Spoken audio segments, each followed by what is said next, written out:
അപ്പോൾ പ്രിയപ്പെട്ടവരെ, നമ്മൾ പാലായിലൂടെയാണ് സഞ്ചരിക്കുന്നത്. പാലാ നഗരത്തിലൂടെ സഞ്ചരിക്കുമ്പോൾ ഇക്കുറി തെരഞ്ഞെടുപ്പ് ക്ലാസിക് പോരാട്ടമാണെന്നാണ് കേൾക്കുന്നത്. പാലായിൽ എന്താ അവസ്ഥ? നല്ലൊരു പ്രതികരണമാണ്. വലിയൊരു മുന്നേറ്റം ഇടതുപക്ഷ ജനാധിപത്യ മുന്നണിക്കുണ്ട്. തീർച്ചയായിട്ടും വിശ്വസിക്കുന്നു, ആത്മവിശ്വാസമുണ്ട്. ഇടതുപക്ഷം മുന്നേറും, അഭിമാനകരമായ ഭൂരിപക്ഷത്തോട് വിജയിക്കാൻ കഴിയും എന്നുള്ളത്. ഞാൻ തുറന്നു ചോദിക്കട്ടെ, പാലായിൽ യഥാർത്ഥത്തിൽ ആദ്യഘട്ടത്തിൽ തെരഞ്ഞെടുപ്പിൽ മത്സരിക്കാൻ അങ്ങേക്ക് താല്പര്യം ഉണ്ടായിരുന്നോ? പാല എന്ന് പറയുന്നത് നമുക്കറിയാവുന്ന പോലെ പാലായുടെ ഞരമ്പുകളിൽ കൂടി ഒഴുകുന്നത് ചോര, അത് KM മാണിയാണ് ആ ചോരയുടെ പേര്. അപ്പോൾ തീർച്ചയായും ഇതുമായി ബന്ധപ്പെട്ട ഒരു ബന്ധവും ഒരു നേരവകാശി എന്ന് പറയാം. ഈ നാട് നമ്മുടേതാണ്, ഈ നാട്, ഈ ഹൃദയം പാല എന്നത് നമ്മുടേതാണ്. അതുകൊണ്ട് പലരും ഇങ്ങനെയുള്ള നരേറ്റീവ്സായിട്ട് ചർച്ച ചെയ്ത് പോകുമ്പോഴും എൻ്റെ മനസ്സിൽ ഒരു കാര്യം ഞാൻ കുറിച്ചിരുന്നു. അത് മറ്റൊന്നുമല്ല, അത് പാല തന്നെയാണ് എന്നുള്ളത് യാതൊരു സംശയവുമില്ല. പിന്നെ ഒരു ചെയർമാൻ എന്ന നിലയ്ക്ക് ഞാനതാ പാലായി മത്സരിക്കുന്നു എന്ന് പറഞ്ഞ് എനിക്ക് പ്രഖ്യാപിക്കാൻ പറ്റില്ല. പക്ഷേ അത് പ്രഖ്യാപിക്കുന്നത് എല്ലാ സ്ഥാനാർത്ഥിയോടൊപ്പമായിരിക്കും പ്രഖ്യാപിക്കുന്നത്.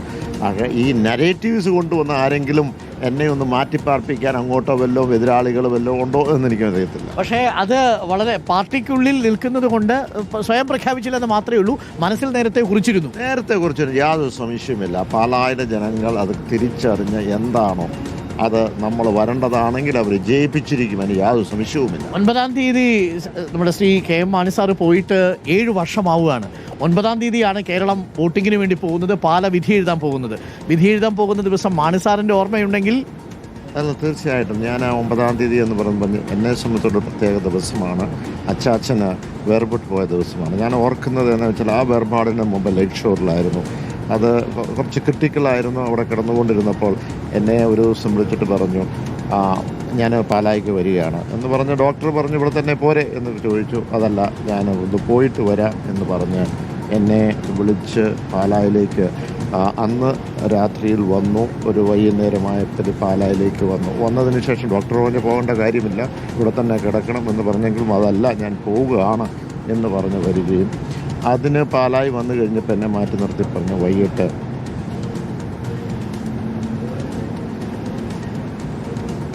നാടൊന്ന് ചുറ്റിക്കാണിക്കണം എന്ന് പറഞ്ഞു. അതനുസരിച്ച് പാല ഒന്ന് കാണിച്ചു. അത് കഴിഞ്ഞതിന് ശേഷം ഞാൻ ഒന്ന് അവിടെ വെച്ച് പാലായിൽ ഞാൻ മാത്രമാണ്, ഞാനാണ് ഓടിച്ചത്. എൻ്റെ കൂടെ വരികയും പാല കാണുകയും അതിനുശേഷം അവിടെ 1 മിനിറ്റ് പാല ടൗണിൽ വെച്ച് 1 മിനിറ്റ് സൈലൻ്റായിട്ടിരുന്നു, പ്രാർത്ഥിച്ചു, തിരിച്ചു വന്നു. അതെനിക്ക് തോന്നുന്നു ഏതോ 2-ാം തീയതിയോ എന്തോ ആയിരുന്നു, ഇതുപോലെയുള്ള ഒരു ദിവസമായിരുന്നു. അതിനുശേഷം പറഞ്ഞു, പാല കണ്ടതിൽ എനിക്ക് വലിയ സന്തോഷം. 7 ദിവസം മുമ്പ് അല്ലേ? അത് ഏതാണ്ട് ഒരു 5-6 ദിവസം മുമ്പാണ്. പക്ഷേ ഇനി കാണാൻ വരുമോ എനിക്ക് അറിഞ്ഞുകൂടാ എന്ന് പറഞ്ഞ് തിരിച്ചു പോയി. അച്ചാച്ചൻ ഏത് ലോകത്ത് പോയാലും പാല കഴിഞ്ഞൊരു ലോകമില്ലല്ലേ? 1965 മുതൽ അല്ലേ? പലപ്പോഴും ബഡ്ജറ്റ് നടത്തുമ്പോഴും നമുക്കറിയാം, പലരും പരിഹസിക്കും, മാണി സാറിന് പാല മാത്രമേ ഉള്ളൂ. മാണി സാർ കൃത്യമായിട്ട് പറഞ്ഞിട്ടുണ്ട്, അച്ചാച്ചൻ അത് പറഞ്ഞിരിക്കുന്നത്. ഇവിടെ വന്ന് അച്ചാച്ചൻ രാജിവെച്ചതിന് ശേഷം പറഞ്ഞത്, പലരും എന്നെ പരിഹസിച്ചിട്ടുണ്ട്, പക്ഷേ പാല എന്ന് പറയുന്നത് എൻ്റെ ലോകമാണ്. അതുകൊണ്ട് അതിനകത്തൊരു മാറ്റമില്ല, ആരും പരിഹസിച്ചോട്ടെ, പാല എൻ്റെ ലോകമാണ് എന്ന് പറഞ്ഞിട്ടുണ്ട്. ആ വാക്ക് കഴിഞ്ഞ ഇടതുപക്ഷ സർക്കാരിന് പാലിക്കാൻ പറ്റിയിട്ടുണ്ടോ? പാലാ മണ്ഡലത്തിൽ എതിർ സ്ഥാനാർത്ഥിയാണ് MLA ആയി വന്നതെങ്കിലും പാലാ മണ്ഡലത്തിൽ അങ്ങനെ ഒരു വേർതിരിവ് കാണിച്ചിരുന്നോ? അല്ല, ഇതിനകത്ത് പാലാ മണ്ഡലം എന്ന് പറയുന്ന ലോകരാഷ്ട്രങ്ങളിലുള്ള മലയാളികൾക്ക് അടയാളപ്പെടുത്തിയതാണ്. ആരെങ്കിലും പുറത്ത് പോയി, താങ്കളൊക്കെ പുറത്ത് പോകും, വിദേശത്ത് പോവുകയാണെങ്കിൽ മറ്റ് സംസ്ഥാനങ്ങളിൽ പാലാക്കാരനാന്ന് പറഞ്ഞാൽ അതിൻ്റെ വിശേഷം ഇങ്ങോട്ട് പറയും, നമ്മൾ പറഞ്ഞു കൊടുക്കേണ്ട കാര്യമില്ല. അപ്പോൾ അത്രമാത്രം പാല എന്ന് പറയുന്ന വികസന കാര്യത്തിലും വഴികാട്ടിയായിട്ടും പ്രകാശം ഈ കേരളത്തിന് നൽകിയിട്ടുള്ളത് പാല തന്നെയാണ്. ആ പാല ഇത് നമ്മളിപ്പോൾ റോഡെടുത്തു, നമ്മളിപ്പം എൻ്റെ വീടിൻ്റെ മുമ്പിൽ കൊടുക്കുന്നത് ഒരു ബൈപ്പാസ്, അതൊരു 4 ലൈൻ ബൈപ്പാസ് എന്ന് പറയുന്നത് മാത്രമല്ല, മറ്റ് ജില്ലാ ഹെഡ് ക്വാർട്ടേഴ്സിൽ പോലും റിംഗ് റോഡുകൾ ഇല്ലാത്തപ്പോൾ പാലായ റിംഗ് റോഡുകൾ വന്നു. മറ്റ് ജില്ലകളിലൊക്കെ സിന്തറ്റിക് ട്രാക്ക് ഇല്ലാത്തപ്പോൾ പാലായി സിന്തറ്റിക് ട്രാക്ക് വന്നു. മറ്റ് ജില്ലകളിൽ പോലും ആധുനിക രീതിയിലുള്ള ആശുപത്രി ഇല്ലാത്തപ്പോൾ ജനറൽ ആശുപത്രിയായിട്ട് പാലായിൽ വന്നു. അങ്ങനെ എത്രയോ കാര്യങ്ങൾ, ഏത് ബൃഹത്തായ പദ്ധതികളും പാലായി തുടങ്ങി വിജയിച്ച് കഴിയുമ്പോൾ മറ്റ് പ്രദേശങ്ങളിൽ ചെന്നെത്തുക. അതാണ് പാലായി. ഇന്ന് സർക്കാർ ഓഫീസുകളെടുത്താൽ ആക്ച്വലി ഒരു ഹെഡ് ക്വാർട്ടേഴ്സ് ആക്കാനായിട്ടൊരു കളക്ടറേറ്റ് ആക്കാനുള്ള എല്ലാം ഉണ്ട്. അത് നമുക്കിപ്പോൾ വേണ്ട, പക്ഷേ കളക്ടറേറ്റ് കോട്ടയത്തുണ്ട്, അതിരുന്നോട്ടെ. പക്ഷെ ഞാൻ പറഞ്ഞ എല്ലാ സംവിധാനങ്ങളും ഉള്ള ഒരു പ്രദേശമാണ്. അതുകൊണ്ടാണ് ഞാൻ പറഞ്ഞത് പാലാ എന്ന് പറയുന്ന ജനങ്ങൾക്കറിയാം, പാലാ എന്ന് പറയുന്നത് മാനിസാറുമായി ബന്ധപ്പെട്ട് തന്നെയാണ്. 2021 തിരിച്ചടി ഇക്കുറി മറികടക്കാൻ കഴിയണമെങ്കിൽ എന്തോ ഒന്ന് സംഭവിച്ചിട്ടുണ്ടാവുമല്ലോ 5 വർഷങ്ങളുണ്ട്. അതിനകത്ത് ഞാൻ പറഞ്ഞല്ലോ, പാലായിൽ എനിക്ക് 2020 ജയിക്കാൻ കഴിഞ്ഞിട്ടില്ല എന്നുള്ളത്. പക്ഷെ ഞാൻ പോരാട്ടം നടത്തിയിരിക്കുന്ന ലോക്സഭയിലാണേലും നിയമസഭയിലാണെങ്കിലും പാർട്ടിക്കകത്തൊക്കെ ആണെങ്കിൽ പോലും പ്രതിസന്ധികളുണ്ട്. പക്ഷെ പോരാട്ടം നടത്തി തന്നെയാണ് ഞാൻ വിജയത്തിലെത്തിച്ചിരിക്കുന്നത്. ഇവിടെ 2021 ജയിക്കാൻ എനിക്ക് കഴിഞ്ഞില്ല എന്നുള്ളത് വസ്തുതയാണ്. അന്ന് നമുക്കൊരു ഷിഫ്റ്റ് വന്നത്, ഞങ്ങളെ പുറത്താക്കി, UDF പുറത്താക്കി. ആ പുറത്താക്കിയതിന് ശേഷം നമ്മൾ ഈ പറഞ്ഞതുപോലെ LDF ഒപ്പം നിന്നു. അപ്പോൾ പെട്ടെന്നൊരു ഷിഫ്റ്റായിരുന്നു അങ്ങോട്ടും ഇങ്ങോട്ടും. ഇവിടെ ഇരുന്ന സ്ഥാനാർത്ഥി അപ്പുറത്തേക്ക് പോയി, അവിടെ ഇരുന്ന സ്ഥാനാർത്ഥി ഇങ്ങോട്ട് വന്നൊരു കൺഫ്യൂഷൻ ഇവിടെ ഉണ്ടായിരുന്നു. അപ്പോൾ ആ കൺഫ്യൂഷൻ ഉണ്ടാകുമെന്ന് എനിക്കറിയാം, ഒരു പ്രതിസന്ധിയിലായിരിക്കുമെന്ന് എനിക്കറിയാം, അപകടമുണ്ടാകും പാലായിലെന്ന് എനിക്കറിയാം. ഞാനത് ഉത്തരവാദിത്തപ്പെട്ടവർ തെരഞ്ഞെടുപ്പല്ല, പഞ്ചായത്ത് ഇലക്ഷന് മുമ്പേ ഞാൻ ഇൻഡിക്കേറ്റ് ചെയ്തിരുന്നു. പക്ഷേ എൻ്റെ സ്വന്തം എന്ന് പറയുന്നത്, എൻ്റെ ഒരു കൂടപ്പറപ്പ് എന്ന് പറയുന്നത് പാലാ തന്നെയാണ്. അതുകൊണ്ട് പാലാ വിട്ടൊരു മറ്റൊരു കാര്യത്തിലേക്കില്ല. അത് ജനങ്ങൾ 2024 റിസ്ക് ഏറ്റെടുക്കുകയായിരുന്നു അല്ലേ? ഏറ്റെടുക്കുകയായിരുന്നു. അതിന് യാതൊരു സംശയം. പലരും അന്നും പറഞ്ഞു എന്നോട് വേണമെങ്കിൽ അന്ന് ഒഴിഞ്ഞു നിൽക്കാമായിരുന്നു. ഒഴിഞ്ഞു നിൽക്കുന്നത് മാത്രമല്ല, മറ്റൊന്ന് മാറ്റി ചിന്തിച്ചുകൂടെ, ഇതിനേക്കാളും ഒരു ബെറ്റർ തൃപ്തി അടക്കം വന്ന് നിർദ്ദേശിക്കപ്പെടുകയും ചില ചർച്ചകളൊക്കെ വരികയും ചെയ്തു. പക്ഷേ ഞാനൊരു കാര്യത്തിൽ ഞാൻ എടുത്തു, പാർട്ടി എടുക്കുന്ന തീരുമാനത്തിനോടൊപ്പം ആണെങ്കിലും പാലാ വിട്ട് ഞാൻ പോകില്ല. അപകടമുണ്ടെങ്കിലും പാലായി തന്നെയായിരിക്കും. എൻ്റെ പാലാക്കാരോടൊപ്പമായിരിക്കും, എൻ്റെ കൂടപ്പറപ്പിനോടൊപ്പമായിരിക്കും എന്ന് ഞാൻ അത് തീരുമാനിച്ചു. സ്ട്രെയിറ്റ് ആയിട്ട് ചോദിക്കട്ടെ, ഇനി തെരഞ്ഞെടുപ്പ് രാഷ്ട്രീയത്തിൽ ഇനി അടുത്ത തവണ മത്സരിച്ചാലും ഇല്ലെങ്കിലും, ഇനി ഏതെങ്കിലും കാലങ്ങളിൽ മത്സരിച്ചാലും, എത്ര കാലം മത്സരിച്ചാലും പാലയല്ലാതെ മത്സരിക്കാൻ അങ്ങേക്ക് താല്പര്യമില്ല എന്ന് തന്നെയാണ് എൻ്റെ കൂടപ്പറപ്പ്. ഇല്ലെങ്കിൽ വേണ്ട, മത്സരിക്കുന്നില്ല എന്നതാണ്. അത് പാലയാണ് കൂടപ്പറപ്പ്. മത്സരിക്കുക മാത്രമല്ലല്ലോ ലക്ഷ്യം. ആ പാല എങ്ങനെയായിരുന്നു അതിൻ്റെ സുവർണ്ണകാലം, അതിലേക്ക് തിരിച്ചു കൊണ്ടുവരിക എന്നുള്ളത് തന്നെയായിരിക്കും ലക്ഷ്യം.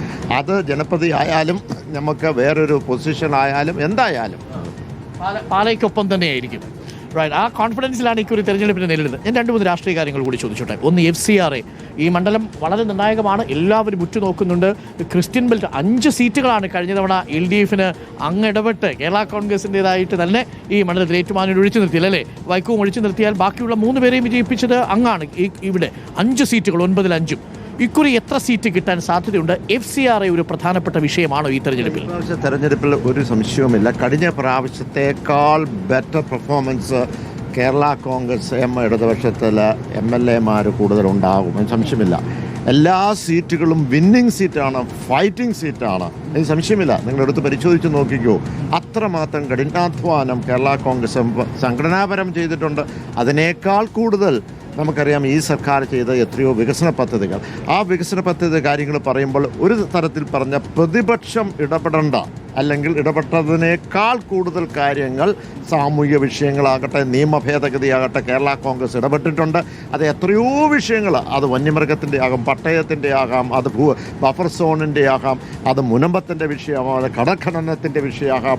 അത് മാത്രമല്ല ചില നമ്മുടെ എല്ലാ സമുദായങ്ങളും ചേർത്ത് പിടിച്ചാണ് അവരുടെ വിഷയങ്ങളാകാം. പക്ഷേ ഇതൊക്കെ ഇടപെടുമ്പോഴും ഇപ്പം വനഭേദഗതി നിയമം വന്നു, അത് അസംബ്ലിയിലേക്ക് കൊണ്ടുവരാൻ തുടങ്ങി. അപ്പോൾ നമ്മൾ ഇടപെട്ടു. സർക്കാരിന്റെ കക്ഷിയായിട്ട് കൂടി പോലും ഞാനൊരു കുറച്ച് സമയം ഒരു സീരീസ് ഓഫ് കാര്യങ്ങൾ ഞങ്ങൾ ഇടപെടുകയും അതിന് പരിഹാരമാർഗം പറഞ്ഞു കൊടുക്കുകയും ചെയ്ത. പക്ഷേ അത് പറയുമ്പോഴും ഒരിക്കലും നമ്മുടെ സർക്കാരിനെയോ ഇടതുപക്ഷ മുന്നണിയോ പ്രതിസന്ധിയിലാക്കാതെയാണ് ഈ കാര്യം ചെയ്തിരിക്കുന്നത്. അന്ന് ഇതൊക്കെ പ്രത്യേകിച്ച് വനം വകുപ്പുമായി ബന്ധപ്പെട്ടുകൊണ്ട് വ്യത്യസ്ത അഭിപ്രായം പറയുമ്പോൾ മുഖ്യമന്ത്രി ആരെങ്കിലും നീരസമോ പറയുകയോ അഭിപ്രായ വ്യത്യാസം പറയുകയോ എന്തെങ്കിലും ചെയ്തിരുന്നോ? ജോസ് കെ മാണി അതിൽ വിടുന്നുണ്ടോ? അങ്ങനെ എന്തെങ്കിലും ഒരു ഘട്ടത്തിലില്ല. നമ്മൾ അത് ഒരു പബ്ലിസിറ്റി കൊടുക്കാതെ ഞാനിപ്പോൾ ഏതെങ്കിലും കാര്യം ഇടപെട്ടിട്ട് ഞാനാണ് ചെയ്തതെന്ന് നമ്മൾ പറയുന്നില്ലല്ലോ. പക്ഷേ കാര്യം വേണ്ടത് നമ്മുടെ ആളുകൾക്ക് സാമൂഹിക വിഷയങ്ങൾ പരിഹരിക്കാനുണ്ടാകണം. അത് കേന്ദ്രത്തിൻ്റെ ആണെങ്കിലും സംസ്ഥാനത്തിൻ്റെ ആണെങ്കിലും. പക്ഷേ നമ്മൾ സംസ്ഥാനത്തിൻ്റെ ആകുമ്പോൾ നമ്മൾ അതിൻ്റെ ഒരു പാർട്ടി ആയതുകൊണ്ടും അതിൻ്റെ കൂടെ നിൽക്കുന്നവരായതുകൊണ്ടും മാറ്റങ്ങൾ വരുത്തണമാണ്, മാറ്റങ്ങൾ വരുത്തും. പക്ഷേ അതൊരു പ്രതിസന്ധിയിലാക്കാതെ തന്നെ നമുക്ക് ചെയ്യുവാൻ കഴിഞ്ഞിട്ടുണ്ട്. വിദേശ സംഭാവന നിയമം ഭേദഗതി ചെയ്യാൻ പോകുന്നു. ഷോൺ ജോർജ് ഇവിടെ മത്സരിക്കുകയാണ് പാലായിൽ. ഷോൺ ജോർജൊക്കെ പറയുന്നത് ഇത് വെറുതെ ക്രിസ്ത്യാനികളെ നിങ്ങൾ ഭയപ്പെടുത്തുകയാണ്, LDFും UDFും ഇതിനെ കൂട്ടിക്കെട്ടാൻ ശ്രമിക്കുന്നു, ക്രിസ്ത്യാനികളുമായി ഒരു ഭയപ്പാടും ആവശ്യമില്ല എന്നാണ്. യഥാർത്ഥത്തിൽ വഖഫ് നിയമ ഭേദഗതി പോലെ ക്രിസ്ത്യൻ ന്യൂനപക്ഷത്തെ ഡെമോക്രസിന്റെ വാളിൽ തൂക്കി നിർത്തുകയല്ലേ ചെയ്യുന്നത് ഈ FCRA? ഞാൻ പറയുന്നത് ഇപ്പം കേരള സംസ്ഥാനത്ത് ഈ പുരോഗതി കണ്ടിട്ടുണ്ട്. എല്ലാ സമുദായങ്ങളും ഇതിന് ഒത്തിരി കോൺട്രിബ്യൂഷൻ ഉണ്ട്. അത് ക്രൈസ്തവ സഭ മാത്രമല്ല. പക്ഷേ ക്രൈസ്തവ സഭയുടെയും കോൺട്രിബ്യൂഷൻ ഇന്ന് കേന്ദ്രത്തിൽ ഇപ്പോൾ ഉള്ള മന്ത്രിമാരുടെ ഒരു 50% ക്രൈസ്തവരായിട്ടുള്ള മാനേജ്മെൻറ്റിൽ പഠിച്ചവരല്ലേ. ഇവിടെ ഈ സമൂഹത്തിൽ നമുക്കറിയാം എല്ലാ സമുദായത്തിൽപ്പെട്ടവരും ഇവിടുത്തെ അനാഥാലയങ്ങളിൽ കാണും, ഇവിടുത്തെ വൃദ്ധമന്ദിരങ്ങളിൽ കാണും, ഇവിടുത്തെ കെയർ ഹോമിൽ കാണും, വിദ്യാഭ്യാസ സ്ഥാപനങ്ങളിൽ കാണും. ഏതെങ്കിലും ഒരു സമുദായത്തിന് വേണ്ടി ചെയ്തതല്ല. അതെല്ലാം സർക്കാർ ഉണ്ടാക്കിയതാണോ? അല്ലല്ലോ. ഇങ്ങനെ ഒരു പുരോഗതിയുണ്ട്. മിഷണറിമാരുണ്ട്, അവർ പുറത്തു പോയി ജോലി ചെയ്യുന്നുണ്ട്, അവരുടെ ഫണ്ട് ഇങ്ങോട്ട് വരുന്നുണ്ട്. ചിലവർ ഉണ്ടല്ലോ വിശാല മനസ്സോടുകൂടി ചില ആളുകൾ ഇവരെ സഹായിക്കാനുണ്ട്. അങ്ങനെയുള്ള വിദേശ പണം വരുമ്പോൾ അത് തീർച്ചയായിട്ടും അതിന് എന്ത് വേണമെങ്കിലും സ്കൂട്ടറി നടത്തിക്കോട്ടെ, എല്ലാം കൃത്യമായി ചെയ്യുമ്പോൾ അത് ദേശദ്രോഹം ചെയ്തവർക്ക് കണ്ടുപിടിക്കുവാനും വേണ്ടിയാണ്, അവരുടെ മാത്രമാണ് ക്യാൻസൽ ചെയ്തത് എന്ന് പറയുമ്പോൾ നൂറുകണക്കിന് FCRA ഇങ്ങനെയുള്ള സമുദായത്തിൻ്റേത് അത് അവർ റദ്ദാക്കിയിരിക്കുന്നു. അപ്പോൾ റദ്ദാക്കുവാനും അതിനുള്ള റിന്യൂ ചെയ്യുവാനുള്ള അധികാരം ആർക്കാണ്? അങ്ങനെ റിന്യൂ ചെയ്യാൻ പറ്റാതെ പോയതിനെ കണ്ടുകിട്ടും, ഞങ്ങൾ മറിച്ച് വിൽക്കും എന്നാണ് പറയുന്നത്. അപ്പോൾ അങ്ങനെ വരുമ്പോൾ അതിൻ്റെ അർത്ഥം എന്താണ്? അവരുടെ കയ്യിലാണ് ഈ താക്കോൽ. മുമ്പേ പറഞ്ഞ പോലെ അവരെ പൊളിക്കണമെങ്കിൽ പൊളിക്കും, കൂട്ടുപിടിക്കും, തകർക്കും. ആ ഒരു ലക്ഷ്യമാണ്. രാഷ്ട്രീയ ദുഷ്ടലാക്ക് തന്നെയാണ്. രാഷ്ട്രീയമുണ്ട്, അതിനകത്ത് സംശയമൊന്നുമില്ല. ഞാൻ ചോദിച്ചോട്ടെ, അടുത്തത് ചിലപ്പോൾ ഒരു പക്ഷേ അറിഞ്ഞോന്നറിയില്ല.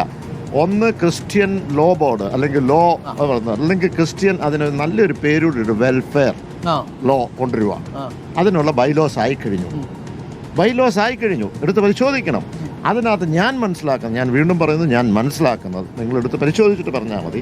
ഞാൻ മനസ്സിലാക്കുന്നത് അതിനകത്ത് നമുക്ക് ക്രിസ്ത്യൻ ഇതിലെ കാനൻ ലോ ഉണ്ട്. ആ ലോ അനുസരിച്ചാണ് ഓരോ കാര്യങ്ങളും പോകുന്നത്.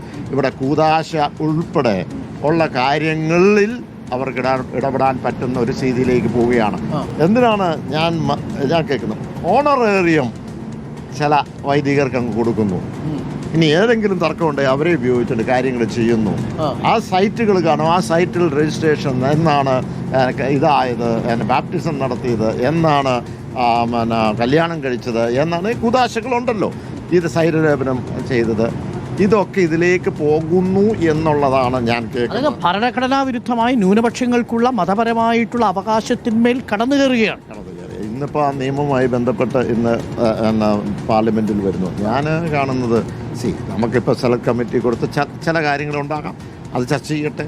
അത് അല്ലാതെ ഏത് കാരണത്താൽ ഇത്രയും വികസനം നടത്തി ഇത്രയും കാര്യങ്ങൾ ചെയ്ത ഏതെങ്കിലും ഒരു ആളുകളെ അല്ലെങ്കിൽ ഒരു സമുദായത്തെ, ഞാൻ ക്രൈസ്തവ സഭയ്ക്ക് വേണ്ടി മാത്രമല്ല പറയുന്നത്, ഇത് നാളെ പല മേഖലയിലേക്ക് ചെന്ന് കഴിഞ്ഞാൽ വലിയ ദോഷകരമായ ഒരു സ്ഥിതിയിലേക്ക്. കേരളത്തിൽ ക്രൈസ്തവ ന്യൂനപക്ഷവും മുസ്ലിം ന്യൂനപക്ഷവും മതേതരത്വ മനസ്സുള്ളവരും ഒരുമിച്ച് നിന്ന് എതിർക്കണമെന്നാണ്. തീർച്ചയായിട്ടും അത് ജനങ്ങളുടെ ഒരു ഭരണഘടന നമുക്ക് നൽകിയിട്ടുള്ള ഒരു അവകാശമുണ്ടല്ലോ.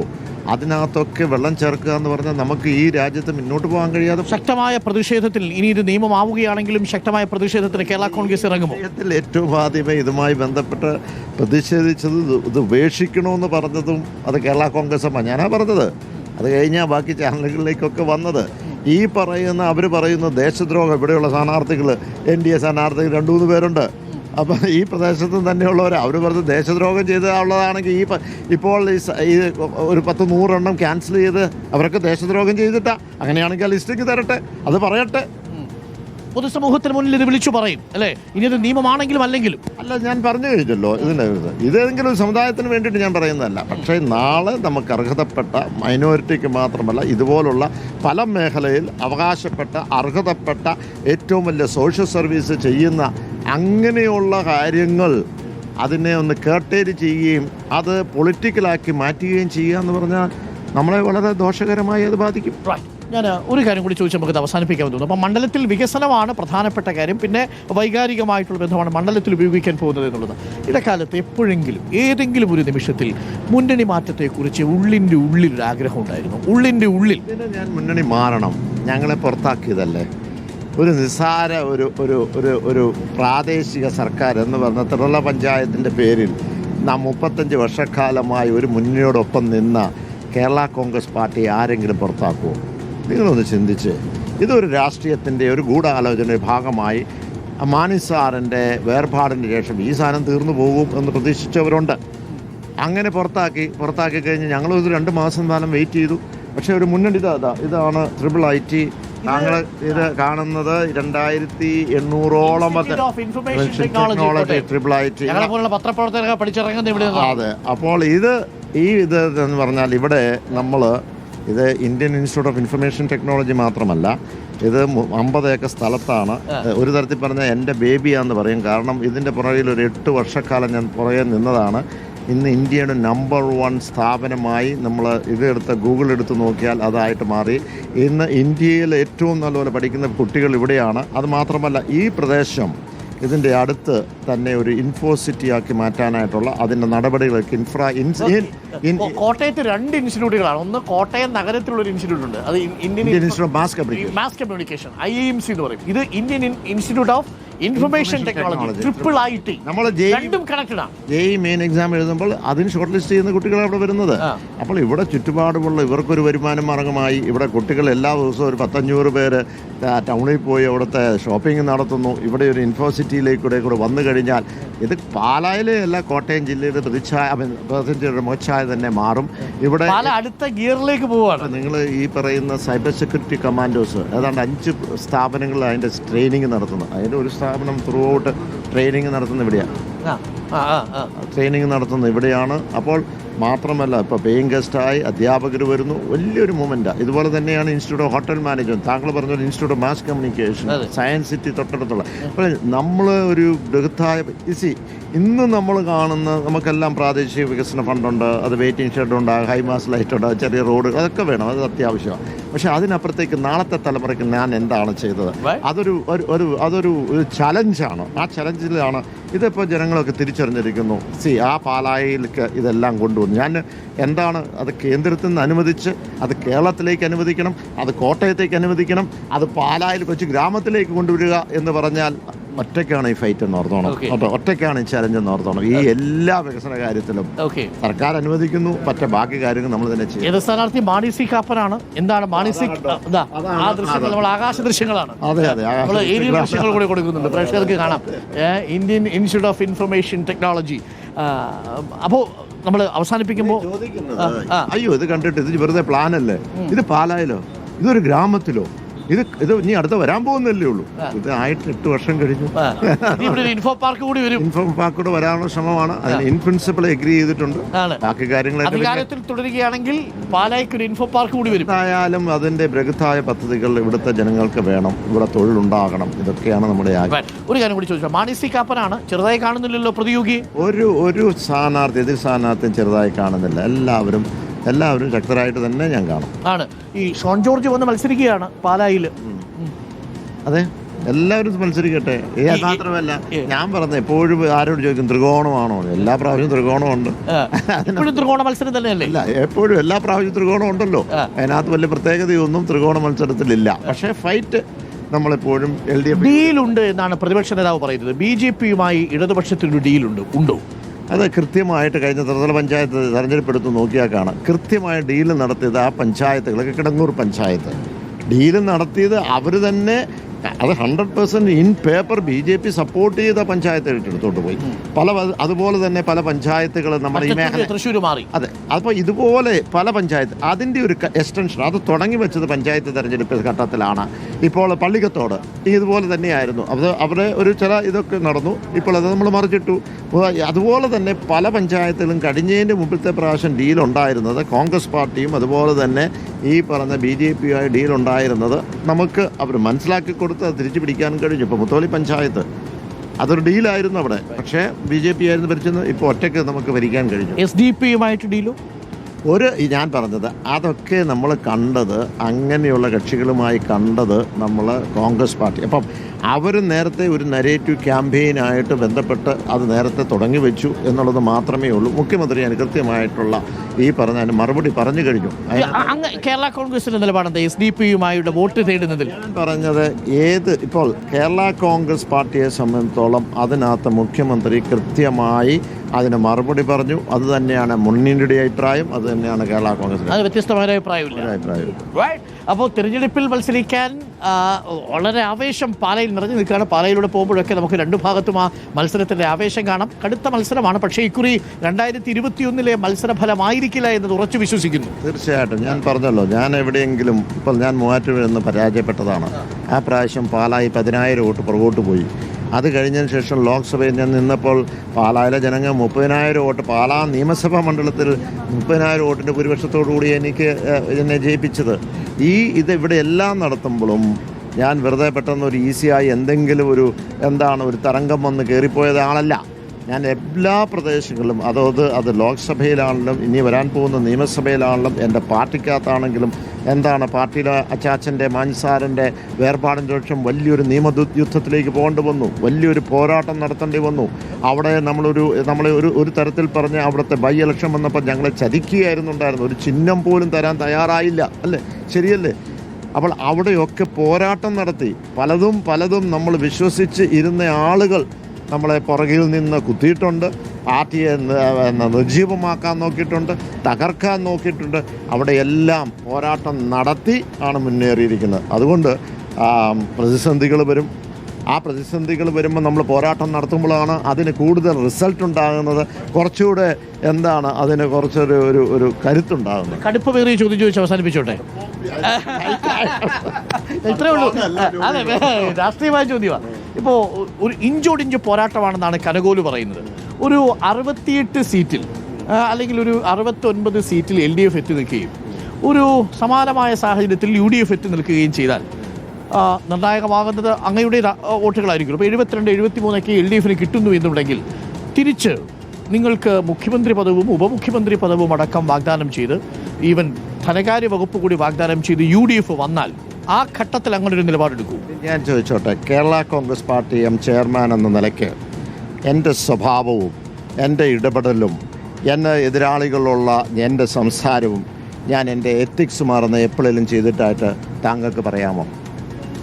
എത്രയോ ആളുകൾ എന്നെ കഴിഞ്ഞ 7 വർഷക്കാലമായി പരിഹസിച്ചിട്ടുണ്ട്, വ്യക്തിഹത്യ ചെയ്തിട്ടുണ്ട്, നുണക്കഥകൾ ചെയ്തിട്ടുണ്ട്. അതിൻ്റെ നരേറ്റീവിയുടെ ഭാഗമായിട്ടാണ് 2021 ഞാൻ പരാജയപ്പെട്ടെന്ന് ഞാൻ പറയും. നിങ്ങൾ എൻ്റെ സൈറ്റ് എടുത്ത് നോക്കുക, എൻ്റെ ഫേസ്ബുക്ക് എടുത്ത് നോക്കുക. എന്തിനാ ഒരു അനുശോചനം കൊടുത്തു കഴിഞ്ഞാൽ ഉടനെ തന്നെ എന്നെ അറ്റാക്ക് ചെയ്യും. അത് എന്താണെന്ന് ചോദിച്ചാൽ ഇത്രയും നാളും അച്ചാച്ചനും മാൻസാറും ഒക്കെ ഇവിടെ ഉണ്ടായിരുന്നു. ജോസ് കെ മാണി അവിടെ നിൽക്കട്ടെ. അപ്പോൾ ആ ലീഡർഷിപ്പിനെ വ്യക്തിഗത ഇല്ലായ്മ ചെയ്യാൻ നോക്കിയിട്ട് പോലും ഒരക്ഷരം അപമര്യാദയായിട്ട് ഞാൻ അങ്ങോട്ട് പറഞ്ഞിട്ടില്ല. ഞാൻ ഒരു വ്യക്തിഹത്യ ചെയ്യാൻ ആരെയും വ്യക്തി ചെയ്തിട്ടില്ല. എൻ്റെ വാക്കിലോ പ്രവൃത്തിയിലോ എവിടെയാണ് ഒരു എത്തിക്സിൻ്റെ ഭാഗമാണ്. അവിടെ ഏതെങ്കിലും സ്ഥാനമല്ല, അവിടെ എൻ്റെ വ്യക്തിത്വമാണ്, പാർട്ടിയുടെ വ്യക്തിത്വമാണ്. അത് ആ പറയുന്ന ക്യാബിനറ്റ് മുഴുവൻ അങ്ങനെ ഒരു സിറ്റുവേഷൻ ഒരു കാരണവശാലും ഉണ്ടാവില്ല. LDF തന്നെ ഭരണത്തിൽ വരും, അതിന് സംശയമൊന്നുമില്ല. ആബ്സല്യൂട്ട് മെജോറിറ്റിയോടുകൂടി വരും. പക്ഷേ എന്നാൽ പോലും താങ്കൾ ഒരു ഹൈപ്പോത്തറ്റിക്കൽ ചോദ്യം ചോദിച്ചപ്പോൾ അതിനാണ് പറഞ്ഞത്, ഞാൻ ഒരു ആ സ്റ്റാൻഡ് എന്തു വന്നാലും ഈ പറഞ്ഞ ആ സ്റ്റാൻഡിൽ തന്നെയാണ് ഉറച്ചു നിൽക്കുന്നത്. അതിനകത്ത് ഈ പറഞ്ഞ എത്തിക്സ് ഞാൻ അതുകൊണ്ടാണ് പറഞ്ഞത്. നിങ്ങൾ എൻ്റെ പാസ്റ്റ് ഹിസ്റ്ററി എടുത്ത് നോക്കണം. ആ ഹിസ്റ്ററിയിൽ എന്തെങ്കിലും മാറ്റം അതുപോലെ എവിടെയെങ്കിലും ഞാൻ ചാഞ്ചാടിയിട്ടുണ്ടോ, എവിടെയെങ്കിലും സ്വിങ്ങിനനുസരിച്ച് പോയിട്ടുണ്ടോ? ഞാൻ പറഞ്ഞു പോരാട്ടം നടത്തി തന്നെയാണ് കയറിയിട്ടുള്ളത്. അതുകൊണ്ട് ഇവിടെ ഈ ക്യാബിനറ്റിലെ മുഴുവൻ ആളുകൾക്കും കേരള കോൺഗ്രസിന് തരാമെന്ന് പറഞ്ഞാലും എൻ്റെ സ്റ്റാൻഡ് സ്ട്രേറ്റ് ആണ്. That's very clear, very straight, very bold. Thank you. Very bold and beautiful Jose K. Mani with the Report Election Express. All the best. ഗംഭീരമാവട്ടെ. അത് കഴിഞ്ഞ് നമുക്ക് അശ്വമേധത്തിലൊന്ന് കാണാം. കുതിരയായിരുന്നു പണ്ട് ചിന്തം, അതാണിപ്പോൾ 2 തളിർക്കട്ടെ. അപ്പോൾ കൂടുതൽ ഉഷാറായി വരട്ടെ.